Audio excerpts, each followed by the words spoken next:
अस्सलाम वालेकुम दोस्तों, मैं हूं महमूद अहमद। दोस्तों, अगर आपके घर में दो अलग-अलग वाटा के बिजली के मीटर्स लगे हुए हैं, जबकि आपके घर में एक ही वाटर पंप है और एक ही वाटर टैंक है, और आपके घर के दोनों फ्लोर पर दो अलग-अलग फैमिलीज रहती हैं, या आप घर के एक फ्लोर पर खुद रहते हैं और दूसरे फ्लोर पर किरायादार रहते हैं, या दोनों फ्लोर पर ही किरायादार रहते हैं, और ज़्यादा बिजली का बिल आने की सूरत में हर शख्स यही सोचता है कि ये जो वाटर पंप है उसके मीटर के साथ इसका लोड जो है ज़्यादा देर कनेक्टेड रहा है, इसलिए उसको बिजली का बिल ज़्यादा आया है। जबकि दूसरा शख्स भी यही सोचता है कि उसको बिजली का बिल इसलिए ज़्यादा आया है क्योंकि ये जो वाटर पंप है उसके मीटर के साथ ज़्यादा देर कनेक्टेड रहा है। और उन दोनों का ये सोचना बिल्कुल ठीक बनता है, क्योंकि आप लोगों ने वाटर पंप के लोड को बराबर में इक्वल में शेयरिंग करने के लिए, ऑटोमेटिक शेयरिंग करने के लिए किसी किस्म की रिले का या किसी किस्म की ऑटोमेटिक डिवाइस का इस्तेमाल नहीं किया होता। आज की वीडियो में हम आपको बताएंगे किस तरह आप एक वाटर पंप को दो बिजली के मीटर के साथ ऑटोमेटिक कनेक्ट करेंगे, जिसकी वजह से आपका बिजली का बिल भी कम आएगा और वाटर पंप का जो लोड है दोनों मीटर के ऊपर बराबर में शेयर होगा। दोस्तों, अपने वाटर पंप के बिजली के बिल को मजीद कम करने के लिए हम फ्लोट स्विच का इस्तेमाल करेंगे,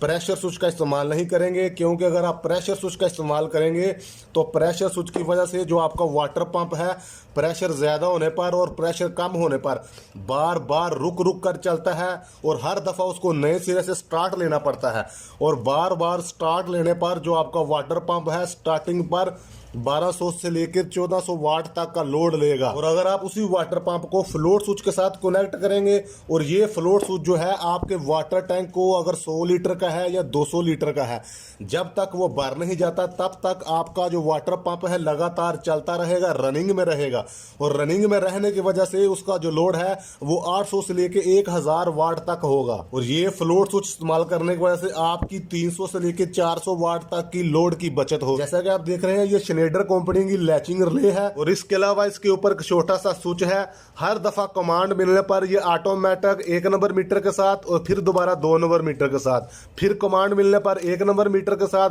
फिर दोबारा कमांड मिलने पर 2 नंबर मीटर के साथ ट्रांसफर होता रहता है। दोस्तों, ये जो हमारे पास फ्लोट स्विच की ये दो वायरें थी, इनमें से किसी भी एक वायर को हम अपने ब्रेकर में मौजूद मेन फेज के पॉइंट के साथ कनेक्ट कर देंगे। इस तरह अपने फ्लोट स्विच की जो दूसरी वायर है उसको हम अपनी लैचिंग रिले के ऊपर की तरफ जो 3 पॉइंट थे जहां पर A1 और 1 और 3 लिखा हुआ था, इन तीनों के साथ आपस में लूपिंग करके ज्वाइंट करके कनेक्ट कर देंगे। जैसा कि अभी आप देख रहे हैं कि हमने एक वायर के साथ तीनों पॉइंटों को आपस में जंपर डालकर लूपिंग करके कनेक्ट कर दिया है। यहां पर अभी हम अपने फ्लोट स्विच से आने वाली वायर को कनेक्ट करेंगे इस तरह,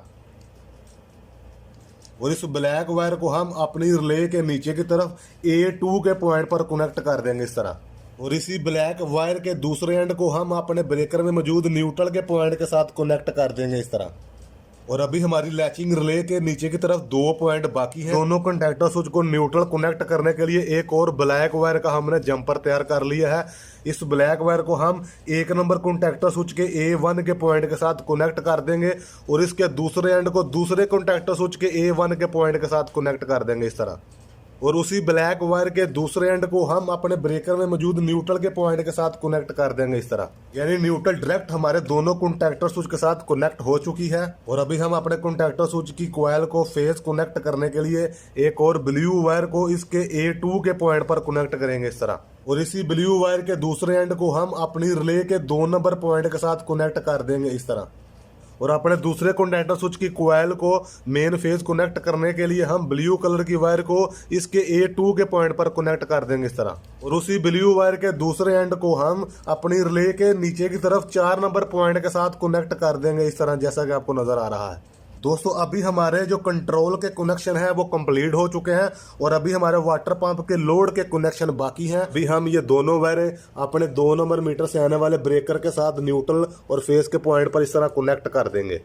और इसी सुरख वायर के दूसरे एंड को हम अपने कॉन्टैक्टर स्विच के पहले पॉइंट पर कनेक्ट कर देंगे इस तरह ऊपर की तरफ, और 2 नंबर मीटर से आने वाली ब्लैक को हम अपने 2 नंबर कॉन्टैक्टर स्विच के आखिरी पॉइंट के साथ कनेक्ट कर देंगे ऊपर की तरफ इस तरह।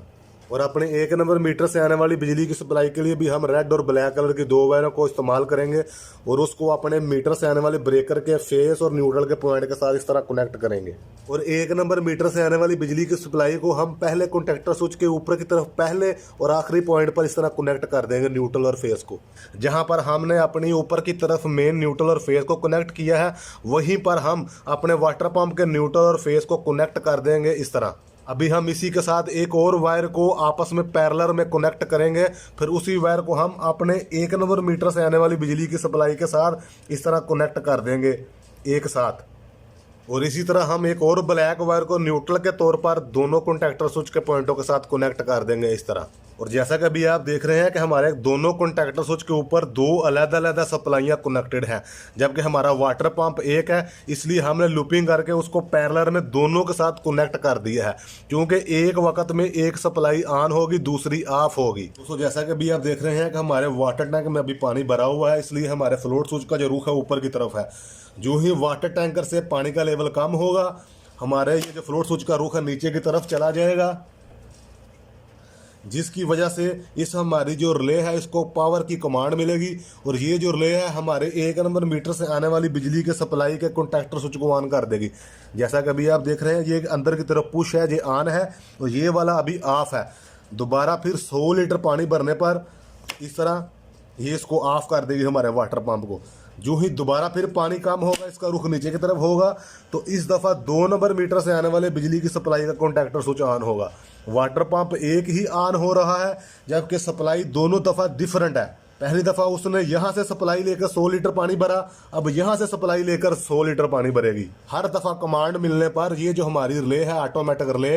हर दफ़ा दोनों कॉन्टैक्टर स्विच को बारी बारी अलग-अलग बराबर में, एक दफ़ा इसको फिर एक दफ़ा इसको बराबर में ऑन और ऑफ करती जाएगी। जैसा कि आपको नज़र आ रहा है, एक दफ़ा ऑन होने पर ये वाला कॉन्टैक्टर स्विच ऑन होगा, दूसरी दफ़ा ऑन होने पर ये फिर ऑफ होगा, फिर ये ऑन होगा, फिर ऑफ होगा, फिर ये वाला ऑन होगा। और अगर आप समझते हैं ये जो 2 नंबर बिजली के मीटर से सप्लाई आ रही है, ये वाला किरायादार 8 या 10 दिन के लिए घर में मौजूद नहीं और वो वाटर पंप को इस्तेमाल नहीं करेगा, इसलिए 2 नंबर बिजली से आने वाली मीटर की सप्लाई वाला जो मीटर है ये बंद रहना चाहिए। ये जो 1 नंबर किरायादार है ये घर में मौजूद है, ये इस्तेमाल करेगा, इसलिए ये जो वाटर पंप अभी इस्तेमाल होगा ये इसके मीटर के साथ कनेक्टेड रहना चाहिए। तो इस सूरत में ये जो रिले के ऊपर छोटा स्विच है उसको आप 1 नंबर मीटर के साथ कनेक्ट कर दें और उसके बाद ऑटो के ऑप्शन को खत्म करके ऑफ पर कर दें। और बेशक ये जो 2 नंबर मीटर की सप्लाई आ रही है, इसका किरायादार जाती दफा अपनी बिजली भी बंद करके चला जाएगा तो कोई मुश्किल नहीं। अब ये ऑटोमेटिक नहीं होगा, ये सिर्फ एक के साथ कनेक्ट होगा। ये देखिए हमारा ये जो पहले वाला कॉन्टैक्टर स्विच है वो ऑन हो चुका है और हमारा वाटर पंप भी ऑन हो चुका है। जितनी दफ़ा भी ऑन ऑफ करेंगे यही होगा, क्योंकि दूसरे वाला जो किरायादार है वो घर में मौजूद ही नहीं, इसलिए उसको बिल नहीं इसका आएगा। और अगर वो किरायादार दोबारा घर में आ जाए तो आप इस छोटे स्विच को फिर ऑटो के ऑप्शन पर कर दें और यहाँ से इसकी सप्लाई को ऑन कर दें। आप फिर पहले की तरह दोबारा दोनों ऑटोमेटिक ऑन और ऑफ होंगे, जैसा कि अभी आप देख रहे हैं। तो दोस्तों ये तरीका है एक वाटर पंप को 2 मीटर के साथ ऑटोमेटिक कनेक्ट करने का और ऑटोमेटिक ही ऑन ऑफ करने का।